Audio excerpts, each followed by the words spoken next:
এই তৃতীয় স্বাধীনতার বীরদেরকে তাদের বীরত্ব গাথা আমাদের পাঠ্যপুস্তক সহ সকল জাতীয় গুরুত্বপূর্ণ জায়গায় স্থান করে দিতে হবে।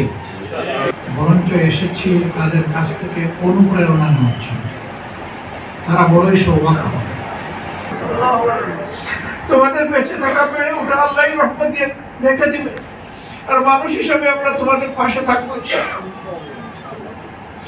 এখন থেকে প্রতি মাসে তোমাদের চলার মতো, সম্মান ইজ্জত নিয়ে চলার মতো একটা অংশ তোমাদের কাছে ইনশাআল্লাহ পৌঁছে যাবে। তোমার এই বেবি দোয়া করে দুনিয়া আসুক, মেয়ে হোক ছেলে হোক, আল্লাহ যা পছন্দ করেছে সে যেন সালে আওলাদ হয়, সালে হয়। তোমার জন্য যেন চক্ষু শীতলকারী, ও বড় হওয়া পর্যন্ত তার লেখাপড়া সহ যা কিছু প্রয়োজন ইনশাল্লাহ সে আমার নাতি হোক আমরা সেইভাবেই দেখবো তাকে ইনশাল্লাহ। এই যে সুমাইয়ার কথা বললাম, ওর স্বামী একজন গার্মেন্টস কর্মী, গরিব মানুষ, কোন সুরত চলে, সংসারে সুখী ছিল তাতে।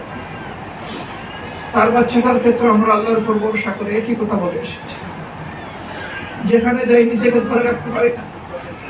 আমাদের এত টাকা পয়সা নাই, কিন্তু আমাদের গনি আল্লাহ রাব্বুল আলামিনের ভান্ডারে কোনো কমতি নাই।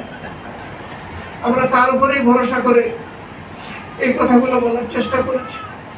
আল্লাহ যেন আমাদের এই ওয়াদার জায়গাটা ঠিক রাখেন, আল্লাহ যেন সেই তৌফিক। আসলে আমাদের ইতিহাস বড় বিচিত্র। ইতিহাসের পালা বদলে আমরা বন্ধুকে শত্রু বানাই, শত্রুকে বন্ধু বানাই।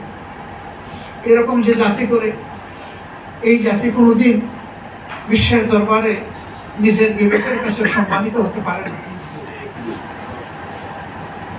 অপসংস্কৃতির এই যন্ত্রণা থেকে এই জাতিকে বের হয়ে আসতে হবে। যার যেখানে যে প্রধান জাতির জন্য এটা শ্রদ্ধার সাথে স্বীকার করতে হবে। আমরা প্রধান উপদেষ্টা এবং উপদেষ্টাদের সাথে বসেছিলাম। আমরা বলেছি যে পরিবারগুলোর আর্থিক সহায়তার প্রয়োজন, অর্থবহ সহযোগিতা দেওয়ার পদক্ষেপ আপনারা গ্রহণ করুন, এবং রাষ্ট্রের সকল খাতের মধ্যে এটাকে এখন আপনারা সর্বাধিক অগ্রাধিকার দিন। আহতদের চিকিৎসা সর্বোচ্চটা যেটা সম্ভব চেষ্টা করুন, আমরা আপনাদের পাশে আছি।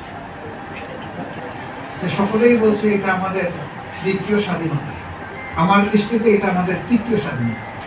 47-71-2024 এই তৃতীয় স্বাধীনতার বীরদেরকে তাদের বীরত্ব গাথা আমাদের পাঠ্যপুস্তক সহ সকল জাতীয় গুরুত্বপূর্ণ জায়গায় স্থান করে দিতে হবে। এটা তাদের পরিবারের চাহিদা নয়, এটা আগামী প্রজন্মের চাহিদা। আগামী প্রজন্ম জানবে যে আমাদের আগের তরুণরা, যুবকরা, এদেশের মানুষেরা হকের পক্ষে তারা বুক টান করে দাঁড়িয়েছিল। তারা বলেছিল, বুকের ভিতর তুমুল ঝড়, বুক পেতেছি গুলি খোর। আমরা আমাদের জাতির জন্য বুক পেতে লড়াই করব। যদি কত যে হবে লড়তে,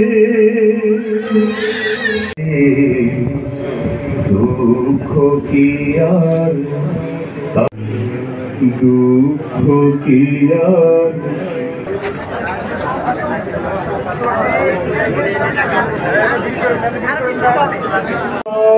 যারা নতুন পৃথিবী গড়তে,